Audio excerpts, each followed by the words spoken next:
Okay, so I've been reading about about Edna and the Awakening by Kate Chopin. Um, and I want to talk about marriage in the book and what it means to Edna and what the implications of marriage have been in Edna's life. So basically, um, the first point that I want to discuss is Edna's rebellion, or what I refer to as a rebellion, against marriage by on Edna's side. She's rebelling because um, she's had a really bad experience um, with an unloving husband that doesn't really know her, and the reason why he doesn't really know her is because he can't tell she's unhappy, and he actually mistakes her unhappiness and her numbness for insanity. Um, Also, her rebellion is highlighted when she decides not to go to her sister's wedding. Um, and the reason why I think this is a rebellion is because she's sort of sending a message out to her sister about what marriage implies and why she is not going because she doesn't believe in it. Um, so the way I see it is like a warning sign towards her sister. Um, Also, she's rebelling against her family because they were the ones that basically imposed marriage upon her, and they thrusted her into this marriage with Mr. Pontellier, um, a guy she barely knew or didn't even know, and she didn't know what she was getting herself into either um, when she married him. Um, so basically, everything before the awakening, or realization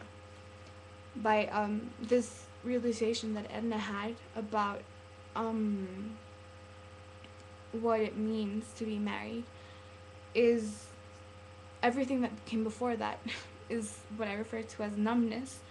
Um, and finally, when she's awake and she realizes what's really going on, and how her marriage isn't fulfilling her, and it's actually making her unhappy because she's basically having she's married to a stranger basically.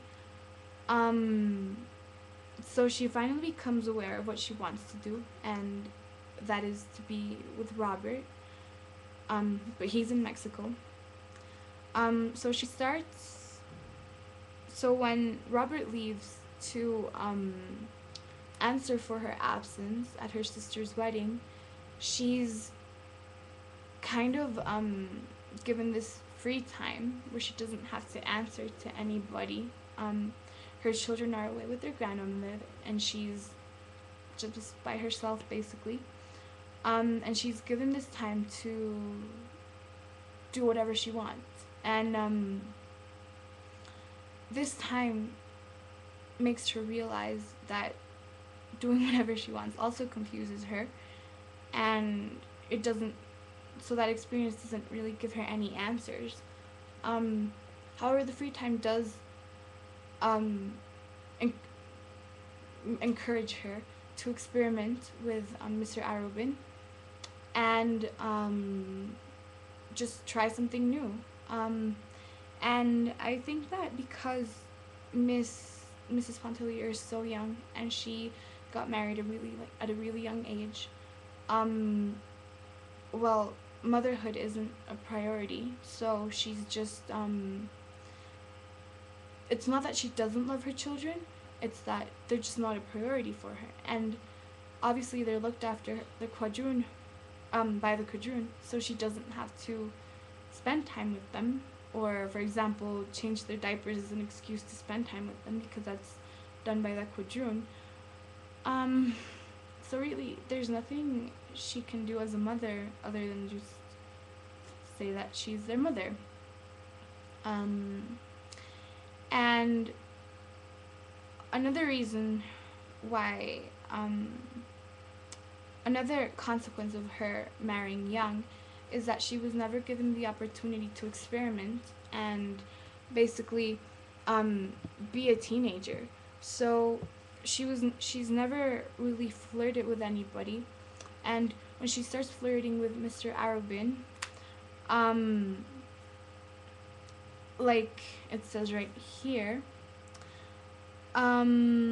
yet his presence, his manners, the warmth of his glances, and above all, the touch of his lips upon her hand acted like a narcotic upon her. And that's page 146. Um, basically, it's something that she hasn't done before. She has never been flirting with anybody. She was just married, and before she knew it, she was committed.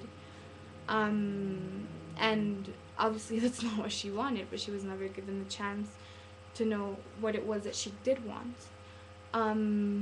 She was never given her teenage years to just um, make up her own criteria based upon short-term relationships that didn't matter, and that didn't have a big consequence like her marriage is having upon her right now.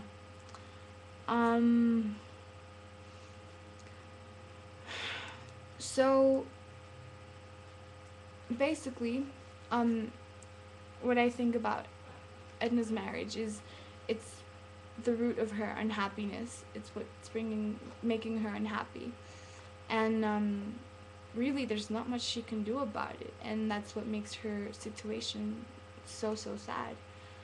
She's mistaken as an insane person, and it's really frustrating for her because there's nothing she can do, and yeah. So I'll read some more, and I'll post another webcast soon.